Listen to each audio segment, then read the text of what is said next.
توی این ویدیو با هم یه سوهان رو سختکاری میکنیم. میخوام به زبان ساده بگم روش سختکاری سوهان به چه صورت هست. به دو صورت میتونیم سوهان رو سختکاری کنیم. اول این که بدون داغ کردن سوهان 0 تا 100 چاقو رو انجام بدیم.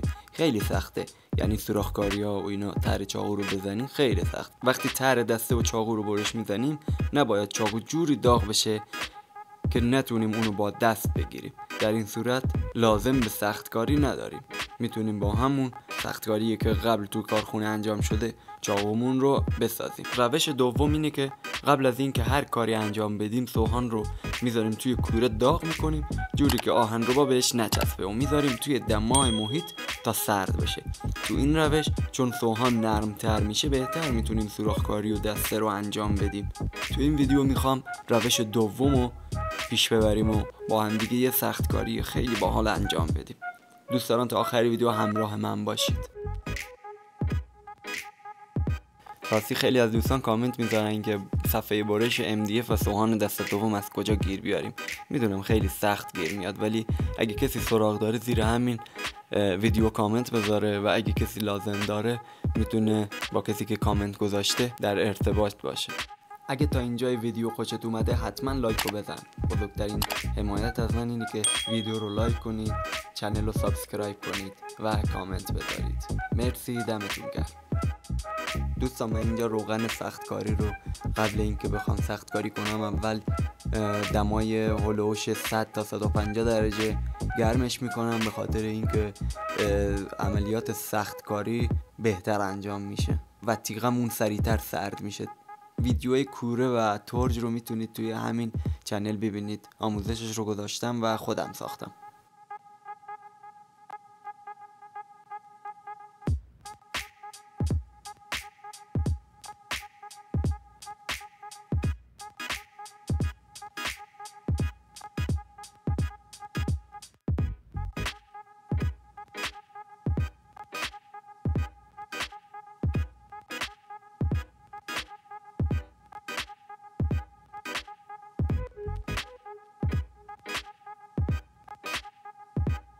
دوستان کامنت میذارن که این بلوک هبلکس با حرارت خراب نمیشه که من آخر ویدیو یه تیکه ویدیو از کوره بعد از 6 بار استفاده رو میذارم.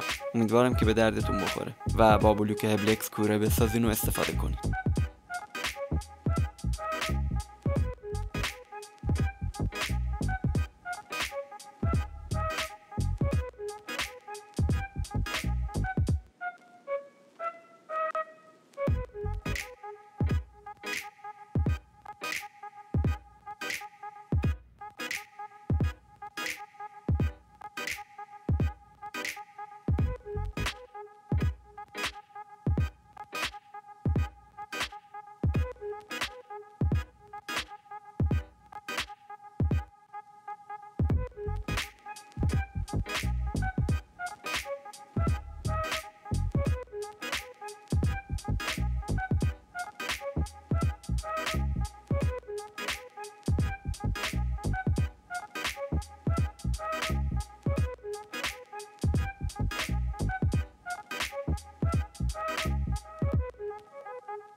دوستان اینم از مرحله سختکاریش که انجام شد. من با روغن سرخ کردنی یعنی همون روغن خوراکی سختکاری کردم و میبینید که این تیکایی که اینجایی که سفید شده یعنی سختکاری به خوبی انجام شده و اوکی.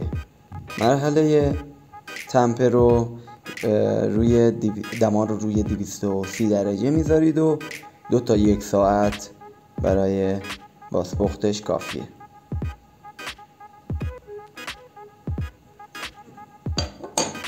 ببینید دوستان، این بلوک هبلکس که من باش کوره ساختم، میخوام تجربه‌مو بعد از 6 بار سختکاری چاقو با این کوره رو در خدمتتون بذارم.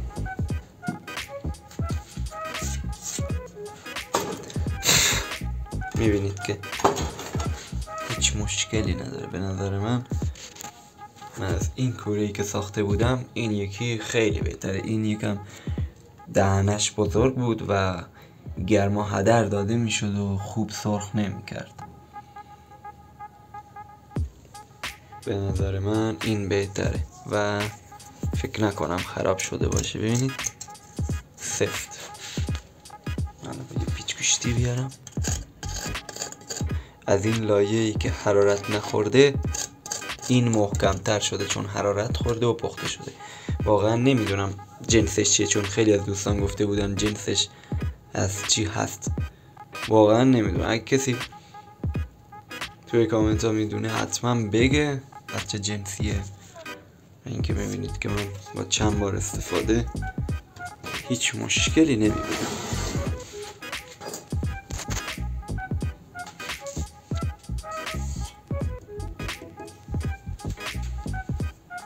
این کوره رو با آجر نسوس ساختم. آجر مخصوص کوره هست و اینکه به خاطر این میگم که به درد نمیخوره چون یکم دهنش بزرگه، ولی همینم اگه دهنش کوچیک‌تر، یعنی 10 در 10 سانت در 10 سانت انجام بدم خیلی خوب میشه. و اینکه اینجوریش هم یه ذره بزرگتر بکنم برای اینکه شمشیر و چاقوهای بزرگم بتونم انجام بدم. اینو میبینید که پشتشو من کامل بستم به خاطر اینکه ببینم حرارت رو اصراف نکنه چه جوری در میاد و خوب بود. و این کوره رو باید یکم ارتقا بدم، بزرگترش کنم، ببینم نتیجه میگیرم یا نه. اینم که روغن سختکاری، روغن خوراکی که من استفاده میکنم، روغن سرخ کردنی.